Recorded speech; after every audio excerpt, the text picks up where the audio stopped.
আসসালামু আলাইকুম। সবাই আমার সালাম নেবেন। ইউটিউবে যত ভাই ও বন্ধুগণ আছেন, আজকে একটা রেসিপি দেখাবো। সেটা হচ্ছে আপনার ডিম দিয়ে দুইটা ডিম নিচ্ছি, ডাউল আছে, আর মিষ্টি কুমড়া আছে, আর এখানে আপনার টমেটো কুচি আছে, পেঁয়াজ কুচি আছে, আর আপনার মরিচ কুচি আছে। এইগুলো দিয়ে আমি একটা রেসিপি বানাবো। হ্যাঁ, দেখতে থাকেন। আমি কড়াইতে অলরেডি তেল দিয়ে দিচ্ছি, গরম হচ্ছে, দেখতে থাকেন। বাই শর্টকাটের রান্না। হ্যাঁ, এটা আপনার পোস্তের মতো হবে। কোনো পেঁয়াজ মরিচ কিছু দেওয়া হয় নাই, দেখতে থাকেন।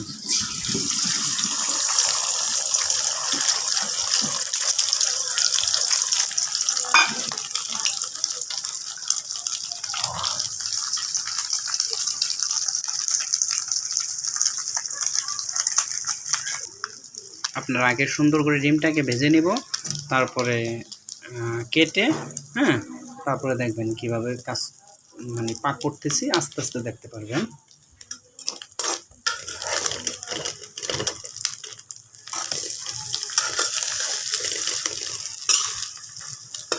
মানে এটা আপনার পোচের মতো হবে। হ্যাঁ, ডিমটা আর কি পোচের মতো করতেছি। আচ্ছা, দেখতে থাকেন। এখন আমার ডিম ভাজাটা শেষ। এখন আমি এটাকে একটা পাত্রে উঠিয়ে রাখবো।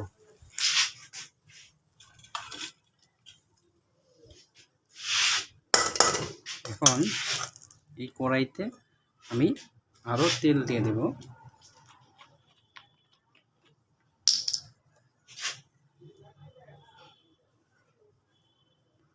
এই তেল দিয়ে দিলাম। তারপরে আপনার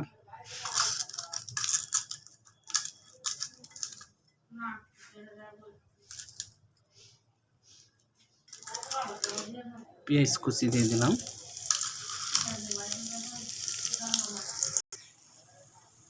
এখন আপনারা এখানে পেঁয়াজ কুচি, তারপর আপনার মরিচ, হলুদ, মরিচের একটু ফাঁকিও দিছি, কাঁচা মরিচ আছে আপনার এই জায়গায়। এখন এটাকে আমি সুন্দর করে কষিয়ে নেব।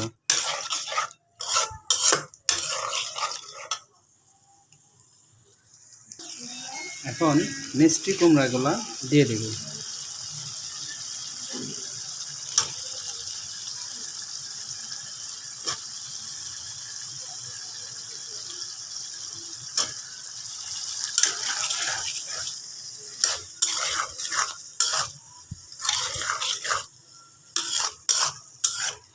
আপনারা এভাবে খেয়ে দেখবেন কেমন হয়।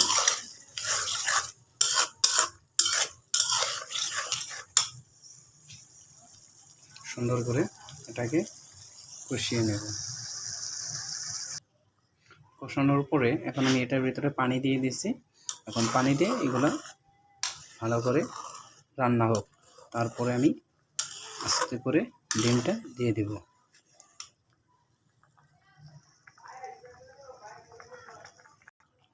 এখন আমি টমেটো দিয়ে দেব।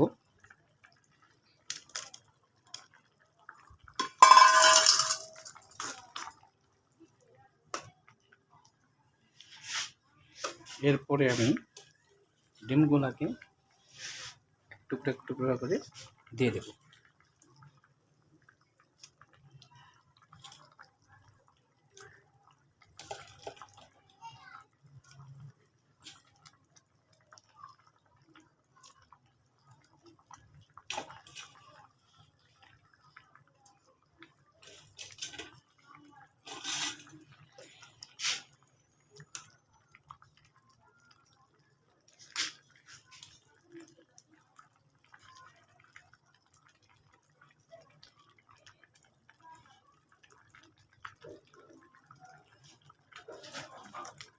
শর্টকাটে একটা সুন্দর রেসিপি, আপনারাও বাসায় ট্রাই করে দেখবেন কেমন হয়।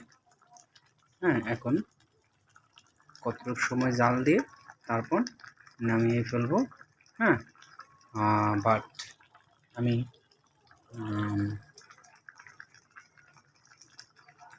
এখানে ভিডিওটা শেষ করতে চাচ্ছি।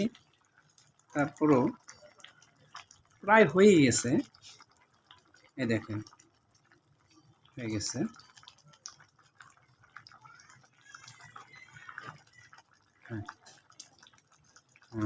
ভালো লাগলে বলবেন, লাইক কমেন্ট শেয়ার করবেন। ভালো থাকবেন, সবাই আমাকে সাপোর্ট করবেন।